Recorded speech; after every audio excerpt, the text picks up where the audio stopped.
আসসালামু আলাইকুম, আমি কানিজ ফাতেমা অর্থে এবং টাইপ 1 হচ্ছে বাক্য এর প্রকারভেদ। বাক্য এবং এর বিভিন্ন প্রকারভেদ শ্রেণীবিভাগ নিয়ে আমরা আজকে আলোচনা করব। তো প্রথম যে প্রশ্নটা দেওয়া আছে সেটা দেখো কি দেওয়া আছে। বাক্যের মধ্যে স্থান পাওয়া প্রত্যেকটি শব্দকে কি বলে? আমরা এটা জানি, যখনই কোনো শব্দ বাক্যের মধ্যে জায়গা পেয়ে যায় তার নাম হয়ে যায় পদ। বাক্যের ক্রিয়াকে যে চালায় তাকে কি বলে? কর্তা বলে। কর্তাই ক্রিয়াকে চালাবে, এটাই স্বাভাবিক।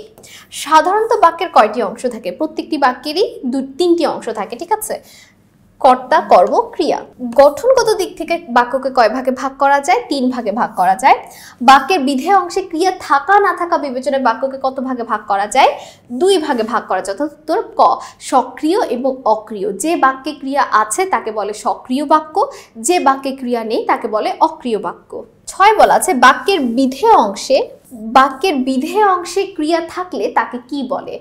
বিধেয় অংশে ক্রিয়া থাকলে তাকে বলে সক্রিয় বাক্য। আমি কিছুক্ষণ আগেই কিন্তু তোমাদের এর আগের প্রশ্নটা পড়ার সময় উত্তর বলে দিয়েছি। অক্রিয় বাক্যের উদাহরণ কোনটা? অর্থাৎ যে বাক্যে ক্রিয়াপদ থাকবে না। তার মঙ্গল হোক, এখানে হোক হচ্ছে ক্রিয়াপদ, তার মানে আছে। আমার মা চাকরি করেন, এখানে করেন হচ্ছে ক্রিয়াপদ, তার মানে এই বাক্যটাও একটা সক্রিয় বাক্য। তিনি বাংলাদেশের নাগরিক, এখানে কোনো ক্রিয়াপদ নেই। তারা আমাদের ভোলেনি, এখানেও ক্রিয়াপদ আছে। শুধুমাত্র একটাই বাক্য আমরা পেয়েছি, তিনি বাংলাদেশের নাগরিক, যেই বাক্যে আমরা কোনো ক্রিয়াপদ খুঁজে পাচ্ছি না। আর আমরা জানি যে বাক্যে কোনো ক্রিয়া থাকে না তাকেই মূলত কি বলে? অক্রিয় বাক্য বলে।